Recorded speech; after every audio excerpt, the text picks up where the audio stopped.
Hi friends, welcome to Jyoti's Kitchen. ഇന്ന് നമുക്ക് ഒരു സിമ്പിൾ ആൻഡ് ടേസ്റ്റി ആയിട്ടുള്ള ഒരു റെസിപ്പിയാണ്. ഇതൊരു മുട്ട തോരൻ.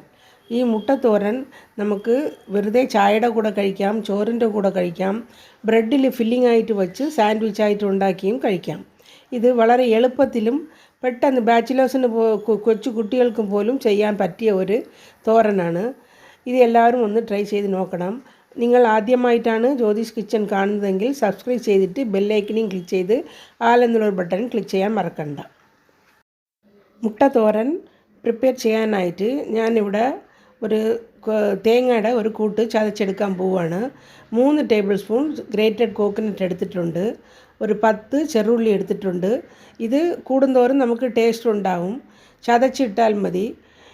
പിന്നെ ഒരു 1/2 table spoon chilli powder, 1/2 teaspoon cumin powder, 1/2 teaspoon pepper powder, ഒരു പിഞ്ച് മഞ്ഞൾപ്പൊടി എല്ലാം കൂടി ചേർത്തിട്ട് നമുക്കൊന്ന് ചതച്ചെടുക്കണം.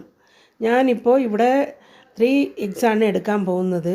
നമുക്ക് ഈ കൂട്ടിന് ഒരു 5-6 എഗ്ഗ് വരെ നമുക്ക് ചേർക്കാം. ഞങ്ങൾക്ക് ഇപ്പോൾ 3 മതി, അതുകൊണ്ടാണ് ഞാൻ 3 മുട്ട എടുക്കുന്നത്. ഇനി നമുക്ക് ഇതൊന്ന് ചതച്ചെടുത്തിട്ട് വരാം.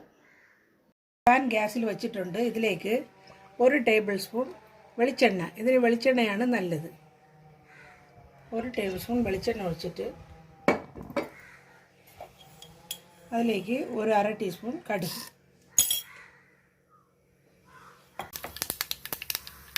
ഇട്ട് പൊട്ടിയിട്ടുണ്ട്. ഇതിലേക്ക് നമുക്കിനി കറിവേപ്പില കൂടി ഇടാം. കറിവേപ്പില ഇട്ടിട്ട് നമ്മൾ ചതച്ച് വെച്ച അരപ്പ്, തേങ്ങ, ഉള്ളി, ജീരകം, ഈ അരപ്പിട്ടിട്ട് നല്ലതുപോലെ ഒന്ന് ചിക്കണം. അരപ്പിൻ്റെ പച്ചമണം പോകുന്നത് വരെ നമുക്കൊന്ന് ചിക്കണം. 3 മുട്ട എടുത്തിട്ടുണ്ട്. ഇതിലേക്ക് ആവശ്യത്തിനുള്ള ഉപ്പും കൂടിയിട്ട് ഒന്ന് ബീറ്റ് ചെയ്യണം. ഈ ബീറ്റ് ചെയ്ത എഗ്ഗ് നമുക്ക് ഈ അരപ്പിലേക്ക് ഒഴിക്കാം.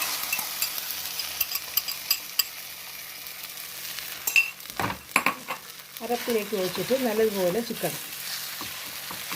സൈഡിൽ നിന്ന് ഒതുക്കി ഒരു തോരൻ്റെ പരുവത്തിൽ, ഒരുപാട് ഡ്രൈ ആവണ്ട, കുറച്ച് ഈരം ഉണ്ടാവണം, അത്രയ്ക്ക് ഉള്ള കൺസിസ്റ്റൻസിയിൽ എടുത്താൽ മതി.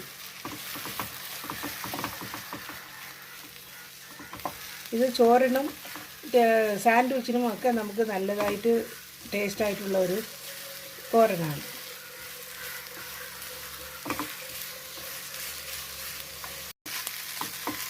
നമ്മുടെ തോരൻ ആൾമോസ്റ്റ് റെഡിയായി. എരിവ് അവരവരുടെ ആവശ്യത്തിന് ഇടാം. പച്ചമുളക് ഇഷ്ടമുള്ളവർക്ക് പച്ചമുളകും ചെറുതായിട്ട് നറുക്കിയിട്ട് ഇടാം.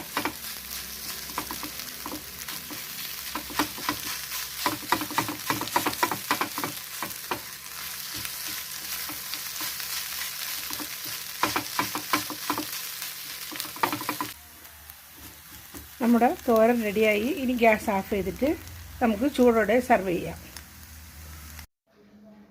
ഈ റെസിപ്പി എല്ലാവരും ഒന്ന് ട്രൈ ചെയ്ത് നോക്കിയിട്ട് നിങ്ങളുടെ ഫീഡ്ബാക്കൊക്കെ അറിയിക്കണം. ആദ്യമായിട്ട് ജ്യോതിസ് കിച്ചൺ കാണുന്നവർ സബ്സ്ക്രൈബ് ചെയ്തിട്ട് അടുത്തുള്ള ബെല്ലൈക്കനെയും ക്ലിക്ക് ചെയ്ത് ആൽ എന്നുള്ളൊരു ഓപ്ഷൻ ക്ലിക്ക് ചെയ്യണം. എന്നാലേ ഞാനിടുന്ന പുതിയ പുതിയ റെസിപ്പീസും റിവ്യൂസും വ്ളോഗ്സും എല്ലാം നിങ്ങൾക്ക് ഉടൻ കിട്ടുന്നതായിരിക്കും. Thanks for watching.